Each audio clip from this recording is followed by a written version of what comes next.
This is the Seahawkers podcast, live and uncatfished. I'm Brandon Schultz of the Military Seahawkers, joined by my good buddy and Montana Seahawker, Adam Emmert, as our Seahawks have gone to 3-0, beating the stupid Miami Dolphins 24-3. How's it going, buddy? Hey, it's going great, man. What a fantastic Sunday. Got to go over to my buddy James's new rental cabin that sits on top of this beautiful vista and watch it on the big screen and watch the Seahawks. I mean, they cruised to victory, but it could have been more cruise. We can get to that. But then also to see that the Niners go down and the Cards go down and everything in the world is just rosy and everything's a little greener. The LaCroix tastes a little better. What a day. It was a fun day watching our Seahawks get out to a 17-point first half. That was fun because I don't know. I've always, after going through many years of not being able to win the game until the fourth quarter, I like to get out to that early lead. They got out to that early lead, and maybe I would have liked to see them keep the foot on the gas a little bit longer. I feel weird being too complaining now that our Seahawks are 3-0, Adam, but there was some ugly football kind of in between the 17-point quarter and then the final quarter where they come back after, Miami nearly is they're on the goal line. They're about to score. We get the stop on the goal line and then we drive it down the field. No safeties and get the win. I liked, but everything in between that I could forget about. Yeah, there was that stretch there from about second quarter to beginning of the fourth where it got real rugged offensively. But if we don't want to be super complaining right out of the gate, let's talk about the defense. Look, I understand that they're playing a offense without their starting quarterback and a backup that isn't highly heralded or anything like that, but you still got to beat these dudes. You got to go out there and do it. You would expect the defense to perform like this against that sort of team, but you still got to go out there and do it to meet that expectation. And boy, did they do it. I mean, you think about Geno throwing the pick out of the end zone and setting them up right there, cracking on the goal line. And the defense said no. They kept him out, held him to 3 there. So Geno didn't take the safety, but we still ended up giving up 3. But my goodness, like the defense all day long just stood up and said no all day. It was fantastic, flying around. A lot of good play from the defense. We've got our Ryan 911 coming in with our live executive producer donation, $9.99 super chat. 3-0 with a shutout caliber, 60 minutes of defensive domination. And that is a good place to start with the defense. We had Derek Hall with 2 sacks on the day. We had Dotson, who came in with a nice sack up the middle to shut down a drive that had gotten started moving a little bit. And unfortunately, it was also that hit that took out Skylar Thompson, and maybe we ended up seeing the better quarterback come in and play. But I don't know. I was almost to the point to where I was feeling a little bit bad for our opponents, and I was also like kind of happy it wasn't Tua back there because I didn't want to see anything bad happen to him again. So the defense definitely punished the Dolphins today. 100%. And early in the game, the Dolphins were able to get on the perimeter a little bit here and there. And you finally saw them take that away, set that edge nice and hard, keep them inside. They did get us on a couple inside run plays, but nothing crazy. And at that point, then you get up a couple scores and they got to drop back and pass it a little bit. And then that's when you saw the pass rush really come to life. And holy smokes, they were all over the quarterback today. And it was a ball to watch. Another thing that is something we should celebrate right out of the gate is I see Corey Coolman in the chat saying, love the outcome this weekend. Saw the Cardinals lose to the Lions. We saw the Rams beat the Niners on a last-second field goal. And that part of it was fun, too. Hey, I can't complain a lick other than if you could somehow give the Rams a loss in there as well. But, hey, man, that's the way that games work. But it's about as perfect as you could hope for a start to the season. Being 3-0, I honestly expected this team to struggle record-wise out of the gate, just with the new coaching staff and trying to make everything fit. And I think it's helpful that we haven't played world beaters, Broncos, Patriots, Dolphins here. But you still have to go out there and win those football games. And they got it done in 3-0, a nice little lead in the division out of the gate. That feels nice. Well, and especially too when you look at, yeah, I'll go back to the defense and their ability to shut things down. Yes, Skylar Thompson, not the greatest. You mentioned it out of the gate that it does help going up against backup level quarterbacks, but when you hold Skyler to just 107 yards passing, I guess the other thing that was impressive, and I saw someone mention this in chat, when you make some of their stars feel irrelevant. And so when you look at Devon Achane, 11 carries, 30 yards, under 3 yards per carry. Tyreek Hill, 40 yards on the day. Shoot, D. Eskridge on his one catch almost surpassed everything that Tyreek Hill had today. And then you also, Achane out of the backfield, 28 yards on 3 catches. Waddle, only 26 yards. So, yeah, when you look down that list and you see just how much you took away in terms of their star performers, it really was a good performance by the defense. You betcha. Really, the only weapon I was super afraid of coming into this game was Achane, just because he is an effective runner and a heck of a back, and with all the speed in the world. But I did figure if they could figure out how to keep him contained in between the tackles, that would be something that we could actually rally around and kind of shut him down on. Now with Tyreek, I didn't worry about him in this game, only because I worry about Tyreek Hill otherwise in every other game, only because it was going to be difficult for them to push the ball down the field. Really, of all the quarterbacks that could have been starting this weekend, the only guy that can't push the ball further down the field than Tua is maybe Skylar Thompson. So it was going to be difficult for them to get him involved that way and really stretch the field vertically. And then it was both. I kind of root for it, and I'm happy for the guy, but a little annoying to watch D. Eskridge come in and catch a 30-yard pass. I think that was more than he did for the Seahawks in his entire time here, and a guy that I always kind of rooted for. So, but yeah, at the end of the day, Waddle didn't do much except for a couple of little crossers, and it was a dominant performance by the defense all the way around. Matthew Phillips in chat saying clearly Eskridge is their best wide receiver. The unfortunate part is that Eskridge has that one catch and now he'll be on IR for the next 6 weeks. And that's unfortunately what you deal with regard to D, but maybe he'll buck the trend now that he's down in Miami. Hey, rooting for him. Really, the only bad news out of today is something that Amy brings up here, defensively speaking, is the injury to Leo Williams and Byron Murphy. Ribs, that's something that I look at and I go, well, okay. That's something that a guy's going to come back from. Maybe he needs to sit out a week or something along those lines, but it's usually not too bad. What worries me is the hamstring for Byron Murphy. Like, soft tissue, man, hamstrings and calves and that sort of thing, that gets me a little spooked. Yeah, and when you have a couple of the guys in the middle of the defense, that fortunately they do have some depth there with Hankins, with Jay Reed, and Miles Adams even.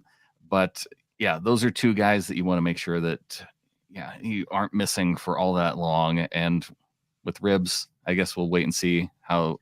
But neither of those guys ended up coming back into the game. In terms of some of the star defenders, though, Derek Hall, 2 sacks, 1 tackle for a loss. Interesting. I guess we only had a quota of 1 tackle for a loss per defender. Like, you couldn't go over that, but several guys registering that with Jaron Reed. We got Jones, we got Mafe, Love, Dotson, Hall, and Knight all getting a tackle for a loss.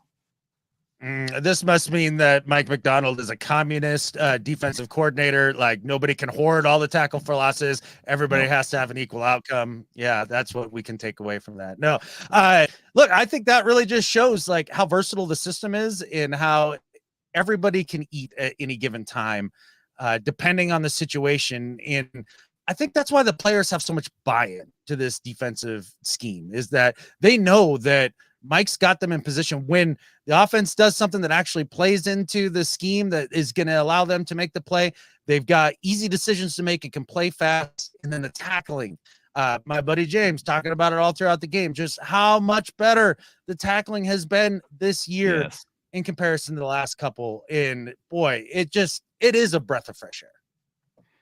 While we're on defense, though, I will say that I saw something I don't know if I've ever seen before in the NFL with regard to defense. I don't know if I've ever seen a one-man pass rush. at the That end was of the fun. first half. It was a little bit Yeah. fun because you're like, well, what's the quarterback going to do? He can't just dance around back there all day. But it almost made you think that it can, maybe that's what he was going to do. Yeah. Yeah, I just really enjoyed watching that because obviously all the receivers are now off the screen. So all you really get to watch is Drake Thomas trying like hell to like get through 5 dudes. And man, give him an A for effort. Like he was getting smacked around by 2-3 guys at a time. He didn't care, just still putting his nose in there. That was a lot of fun. But what I did like about it is just the idea of like, look, fine. Like I don't have to rush anybody really. We'll put everybody back. You're not scoring here. You're just not scoring here. And that was cool. I felt a little bad for the guy because he didn't have any help at all. And thank goodness, some of the offensive linemen just stood there because they could have all 4 of them, like how many were there? 5, 6, just ganged 5. up on him and put him on the ground. Yeah, 5 makes sense because that's how many offensive linemen there were. But I couldn't remember if somebody else stayed back to help too or not. I like how some of the dudes on the right side of their line, like still kind of stand out that way and pretended like there was somebody maybe to guard there. That was interesting. Never have seen that in my life. That was cool. Yeah, a lot like seeing 236 people in here at this point, this early in the pod. I don't know that we've ever seen that. That's awesome, man. We appreciate you guys. If you kind of dig this thing, if you don't mind hitting the subscribe, that'd be neat. Hit subscribe because of awesome defensive play today, and that our Mikey boy, just floundered that. Our Mike McDonald better than their Mike. So that was fun. Our Mike Mack better than their Mike Mack. There it is. Just a little bit. Wow.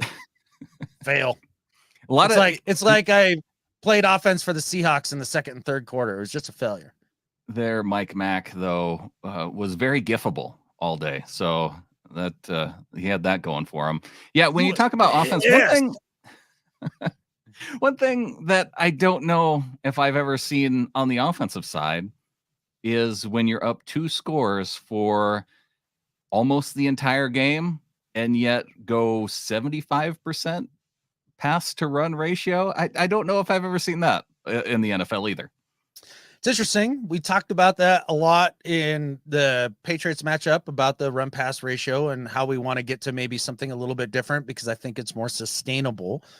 But with that said, in this particular game, I hold Grubb a little less accountable for that only because the players didn't help him out here. I mean, how many times were we in 2nd and 20, 3rd and 20? There was a something in 20 on, I think, 5 drives in a row. We never got to 4th and 39 like the Dolphins did. So we at least had that going for us as far as officiating. And I guess it impacted both teams because it seemed like every time a team, whether it was us or the Dolphins, would run on first down, there would be a holding penalty called, and then it would be 1st and 20 or 2nd and 20, and both teams were dealing with that offensively. So, we got Marty Gately in the chat saying Cross seems to be the only part of the O-line that I can trust. It felt that way. He did get beat on 1 sack on the day, but Cross has been the most consistent of the offensive linemen all day. Getting a push inside the run game, it wasn't really there up until the 4th quarter. And so you end up with a stat line that looks pretty decent. You got Charbonnet, 18 carries, 91 yards, an average of 5 yards per carry. Like that's a solid stat line with the 2 touchdowns. And even with Geno, 26 of 34, 289 looks relatively efficient until you get to the INT part of it. But, those weren't necessarily on Geno either. That was guys getting their hands up, tip passes going to the defense, maybe a little on Geno just in terms of trying to make things happen where he didn't need to. Geno was awesome today, except for on one decision, just one. And just one? To me, that was the one out of the end zone where he decides to try to not take the safety and like just dirt it at his feet. Like don't try to actually complete it to Charbonnet. Ends up high. Sharps bumps it up into the air, picked off. That was super frustrating because you felt like at any given point after that first quarter, you're like, just one more score and this game is over. Like just completely over. Otherwise, you can fuck around and find out with this team and let them hang. But that was the one part of Geno today that I was like, the first one on him. Second one, look, Calais Campbell, he's been terrorizing our organization for who knows how long and probably for the rest of the time too. I don't think he's ever going to retire. and he gets his big paws up right as Geno releases the ball. Not a lot you can do about that. That's just bad luck. So, okay. yeah. Well, you said one bad decision. I guarantee you I can find one other one that you will agree with me on. Okay. And that is when he was getting pressure inside the pocket. He tried to just throw the ball, even though there was no wide receiver there. It was clearly an intentional grounding penalty, and it didn't need to be taken. Just take the sack there. Yeah, sure. I mean, you were in second or third and 20 plus again, either way. So who gives a crap? Like, yeah, but you're right. It wasn't the perfect decision, but I don't think that is nearly as impactful as if. Oh no, not as a turnover, but yeah. I had to find one other one because you said just one, and so I had another one that immediately came to mind. So I appreciate you taking the challenge and rising to it, man. Yeah, neener, you win. Yeah. DK Metcalf, 4 catches, 104 yards, and 2 just one, the wild catch on the sideline where it catches it over the top of the dude and not only gets 2 feet in bounds, I think he gets them those same 2 feet down twice in a row and stays in bounds. So incredible play there that helps set up the Charbonnet touchdown. And then he gets the touchdown of his own, getting behind the defense and then just pulling away. Right. Do you think this victory is, well, number one, let's keep on DK. I'll come back to that joke here in a minute. But DK, again, the huge shot downfield and those contested catches, man, that's what we want to see out of him. That's what we've been begging for out of him on the regular. And it seems like he has worked on it over the offseason. It feels like it's more of a strength than a liability, say, in years previous. Noah Fant, 6 catches, 60 yards. It was nice to see the tight end getting involved a little bit too. Barner, 3 catches, 13 yards. Yeah, Sugarman Biscuit. Noah Fant finally showed up today. Yeah, okay. Yeah, he had a couple catches here, right? What are you poo-pooing Noah Fant's game for? That was a nice day by him. Yeah, it was fine. Okay. I'm not doing backflips over that one. Like, but then again, I don't know how much of it is his fault. I just don't see a history with Grubb's play calling that shows me that tight ends are going to get a bunch of love in his offense. And so for as many opportunities, I guess it was 6 receptions. Yeah. Okay. All right, fine. So that was a very good game by Noah Fant. He showed up today. You guys are all right. Good job. I think where it changed up was in the second half. We had that long period of where every single drive, it seemed like there were penalties. It was killing any kind of sense of tempo that either team had going on. And finally, Grubb he went to that quick passing game, which, for the longest stretch, it felt like, okay, we're not running the ball. We're trying all these deep passes. And yes, the offensive line isn't holding up, but are we doing anything to help out the offensive line?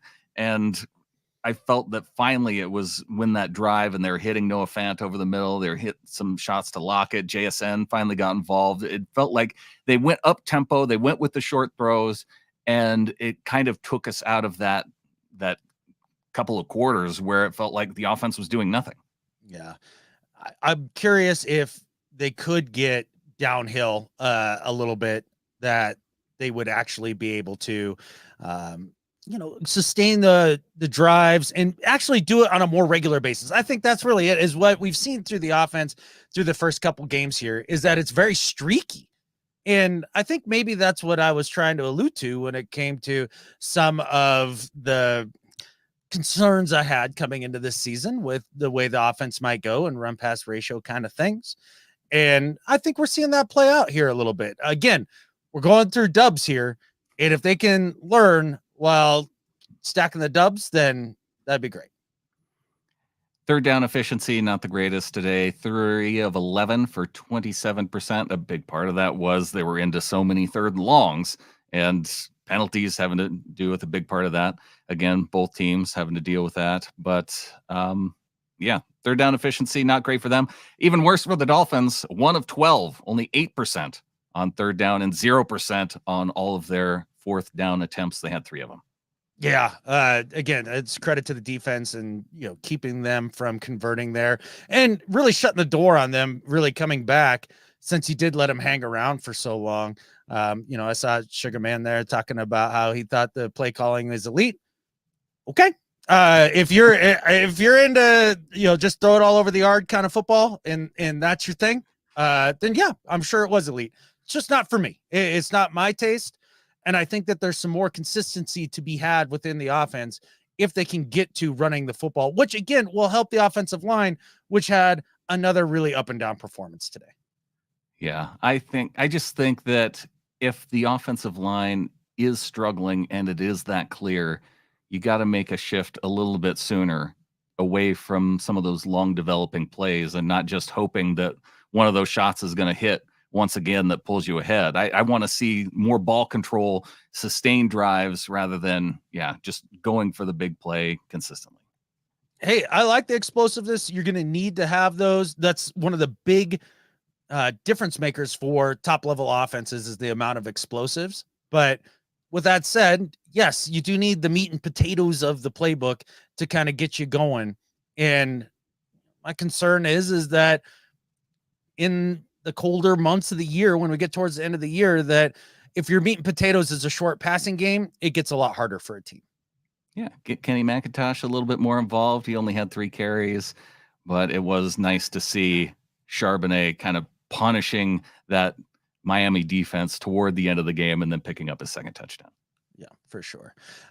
Getting to executive producer Ryan's comment here. That is a true fact that they ran the ball more than 50% of the time in game 1. It's also a true fact that they ran the ball around 25 to 30% in the last 2. And then also in game 1, that was the game where, if you recall, Gino was under freaking siege. Like they couldn't block anything. And so they almost were forced to go to the run game to get things going rather than it being something that's setting up the rest of the offense and being a complementary part of their offensive play calling. So as far as that being a data point that I look at and say, yeah, that's what they want to be and that's where they want to get to, I'm not sure I see it that way. Again, I'll just go back to just my surprise that when you're up by 14 points, that there wasn't a little bit more running mixed in. But I think you countered that with the penalties thing. So that would be one thing on rewatch that I'd want to go back and check and just see how many of those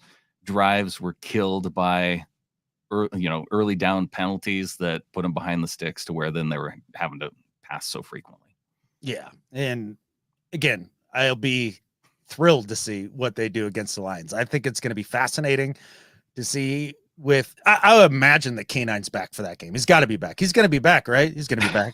I hope so. Yeah, we want K9 back. We want Uchenna Nwosu back because this could be the Nwosu return game. The reason why he didn't go on IR because it would be 4 weeks. We kind of thought that it would be around the Lions time before he could get back. And yeah, without those 2 guys, then I don't like our chances as much. It'll be fun watching the Lions. We got Derek in the chat saying the Lions worry me. It'll be a good test for our defense. Hey, the defense has shown that they're up for any test versus any team, but they haven't quite yet been tested by an above mediocre quarterback. That's exactly right. So with that said, Brandon, at 3-0, do you feel like a legit 3-0 or do you feel closer to a fraudulent 3-0? Where's your gut on this?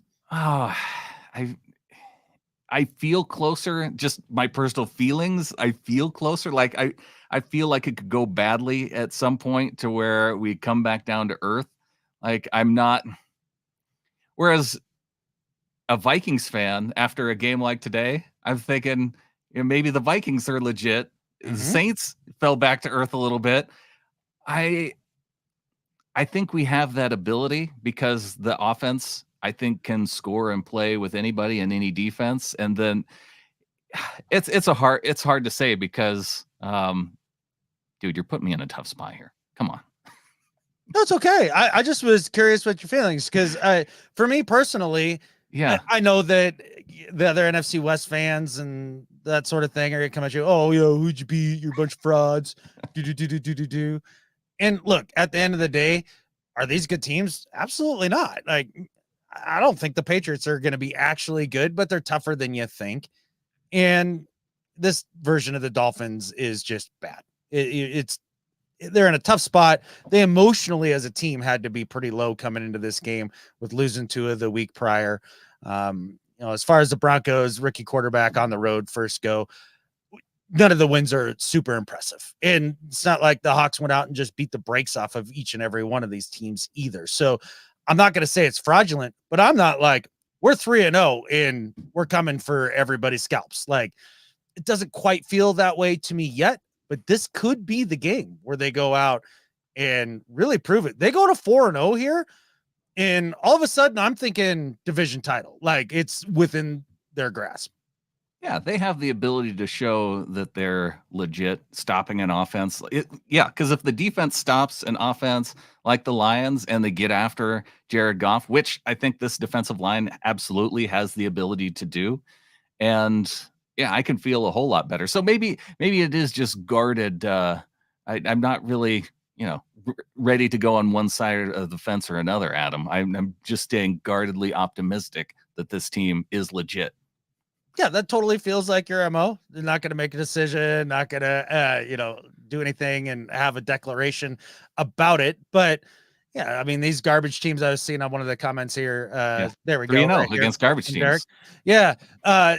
Didn't it feel like in at least the last couple years that we'd have one of those losses inexplicably to a team where you're like, you got to get that one. These were those teams and we got them all. And that's really a big deal, I think. And putting the defense in tough positions and watching them pull out of it. That's been another fun part of this too. And then you look over and see how the Ravens are doing. I think, did they actually get the win over the Cowboys? I know it got awfully close there toward the end. The Cowboys pulled within 3, I think, right before we had to go live. And they made a game of it. So it was real close. That Ravens defense has definitely changed without Mike Macdonald there calling the shots. Yeah. I mean, it's not just Coach Mike either. Like, there's some brain drain there, right? Anthony Weaver, who we just faced, right? He left as well. And we should probably give the Dolphins defense some credit for making it hard on the offense there for a minute, but I'm not going to. Well, our Seahawks, they get the win at 24-3, Adam, and we got this Lions game to look forward to. And the fact that it's now going to be in prime time, this is going to be just yet another new test for a Mike Macdonald team, a relatively new coaching staff, all working together. They get to go and play under the lights and do it against the Detroit Lions. Yeah, and to Clinton's point in the chat, isn't that Geno North? Isn't that like he owns Ford Field? He lights it up there every single time. And yeah, defense playing well, Geno playing well. Just get that run game going a little bit, and all of a sudden, I'm dreaming big. Mike in the chat, holy flag fest. Yes, I feel like that describes this game perfectly. For 2 quarters, it was almost unwatchable with the number of flags that came in. A number of, I forget how many were just procedural penalties on the day, whether it was, dudes lining up, whether it was special teams, whether it was offense. So many penalties. Yeah, it was some weird officiating moments throughout the game too. For example, like, did it help that they didn't call roughing out of bounds at all today? Yeah, that helped. How many times did we push their dudes while out of bounds and never a flag? That was nice, I guess. Right. And then watching Mike McDaniel have a freaking hissy fit meltdown over another procedural penalty. Plus, they kind of whistled it dead, and you could see him on the screen. It's like, that's fucking twice. And like, was so mad. It was fun. 11 penalties for 85 yards for the Dolphins, 11 penalties for 92 yards for the Seahawks, 22 penalties called, and those are just the accepted penalties. Yeah. Yeah, I wish the Seahawks could have gotten it together a little bit more and scored just one more time, before going into that fourth quarter to really make it an easy cruise. And not only that, but up 17-3 at the end of the first quarter. I had the Seahawks for over 24.5 on our betting show this week, and I was like, oh, I'm hitting that easy. Here we go. Nope. And then they kneeled out at midfield right at the end of the game too. So it hurt my feelings. Yeah, that's a tough one. Yeah. When you get 17 points in the first quarter, and I think that Seahawks fans as a whole were kind of feeling that too, because if you were able to put up that many points right away, you're like, why don't we just keep scoring? Can we just not keep scoring? Because we did it in the first quarter. Let's just keep doing that. Yeah. But no, we couldn't keep doing that. We had to let the Dolphins hang around.